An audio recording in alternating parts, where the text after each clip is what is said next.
Good morning students. आपके हिंदी पाठ्य पुस्तक स्पर्श के पद्य खंड का अगला पाठ पर्वत प्रदेश में पावस, जिसके कवि हैं सुमित्रा नंदन पंत। श्री सुमित्रा नंदन पंत छायावादी काव्य धारा के प्रमुख कवि माने जाते हैं। पंत जी आरंभ से ही सुकुमारता के उपासक रहे हैं। पंत जी प्रधान रूप से कलाकार हैं। उनके काव्य में सर्वप्रथम कला का, फिर विचारों का और अंत में भावों का स्थान है। पंत जी का काव्य तत्कालीन युग का दर्पण कहा जा सकता है। उनके मुख्य काव्यगत रचनाएं इस प्रकार हैं: वीणा, ग्रंथि, पल्लव, गुंजन, युगांत, युगवाणी, ग्राम्या, स्वर्णधूलि इत्यादि। प्रस्तुत कविता के माध्यम से कवि पर्वतीय प्रदेश के प्राकृतिक सौंदर्य की अनुभूति कराना चाहते हैं।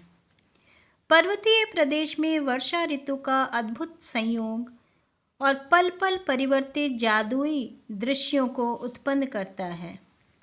इस प्रकार कविता की चित्रमयी भाषा द्वारा हमें प्रकृति के इस रोमांचकारी स्वरूप की अनुभूति होती है। इस पाठ को पढ़ते हुए हम स्वयं को भी ऐसे ही पर्वतीय प्रदेश में पाते हैं, जहाँ विशाल पर्वत श्रृंखलाएं, झरझर बहते झरने और जादुई बादलों का स्वरूप साकार हो उठता है। चलिए इस कविता को पंक्तिबद्ध समझते हैं।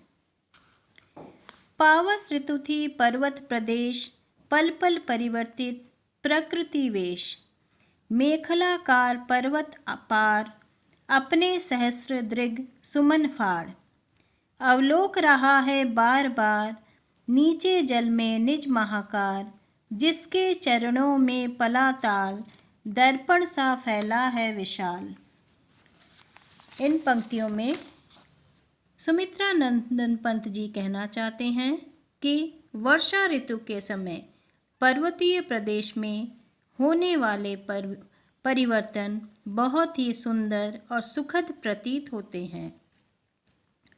कवि कहते हैं, वर्षा ऋतु की पर्वतीय प्रदेश में प्रकृति प्रतिक्षण अपना रूप बदलती रहती है। श्रृंखलाबद्ध ऊंचे उठे पर्वत पर अनेक रंग बिरंगे फूल खिले हुए थे और उस पर्वत श्रृंखला की तलहटी में दर्पण के समान फैला हुआ विशाल सरोवर था। ऐसा लगता था मानो यह श्रृंखलाबद्ध अपार पर्वत अपने सहस्रों पुष्प रूपी नेत्रों से सरोवर रूपी दर्पण में अपनी शोभा देख रहा है। अगली पंक्ति की तरफ बढ़ते हैं। गिरि का गौरव गाकर झरझर, मद में नस नस उत्तेजित कर। मोती की लड़ियों से सुंदर, झड़ते हैं झाग भरे निर्झर। गिरिवर के उर से उठ उठकर, उच्चा कांक्षाओं से तरुवर। है झांक रहे नीरव नभ पर, अनिमेष अटल कुछ चिंता पर। कवि कहते हैं कि वर्षा ऋतु में प्रतिपल बदलते हुए पर्वत प्रदेश का दृश्य बहुत ही आकर्षक है। पर्वतों से निकलने वाले झरने मानो पर्वत का यशोगान गाते हुए कल कल स्वर करते हुए बहते हैं और प्रत्येक अंग में मादकता भर रहे हैं। झाग से भरे हुए झरने मोतियों की लड़ियों के समान सुंदर लगते हैं। पर्वत की चोटियों पर खड़े हुए ऊंचे ऊंचे वृक्ष शून्य आकाश की ओर एकटक देखते हुए ऐसे लग रहे हैं मानो ऊंचा उठने की आकांक्षा से चिंता मुक्त कोई व्यक्ति स्थिर भाव से अपने लक्ष्य की प्राप्ति में लगा हुआ है। तीसरा पैराग्राफ। उड़ गया अचानक लो भूधर, फड़का अपार वारिद के पर। रव शेष रह गए निर्झर, है टूट पड़ा भू पर अंबर। धस गया धरा में सभय शाल, उठ रहा धुआं जल गया ताल। यूं जलद यान विचर विचर, था इंद्रजाल खेलता इंद्रजाल।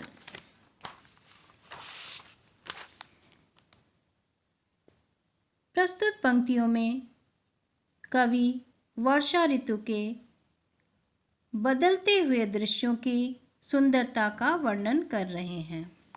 कवि कहते हैं, वर्षा ऋतु में बादलों के छा जाने से ऐसा लगता है मानो अचानक बादल रूपी बड़े बड़े पंखों को फड़फड़ा कर पर्वत कहीं उड़ गया हो। बादलों के कारण पर्वत दिखाई नहीं देता, केवल झरनों के बहने की आवाज़ ही सुनाई देती है। ऐसी मूसलाधार वर्षा हो रही है मानो धरती पर आकाश टूटकर गिर गया हो। शाल के वृक्ष भयभीत होकर धरती में धंस गए से प्रतीत होते हैं। कोहरा इतना फैल गया है मानो सरोवर जल गया हो और उसमें से धुआं उठ रहा हो। इस प्रकार से बादलों के यान में बैठकर इंद्र वहाँ अपने जादू के खेल दिखा रहा था। धन्यवाद।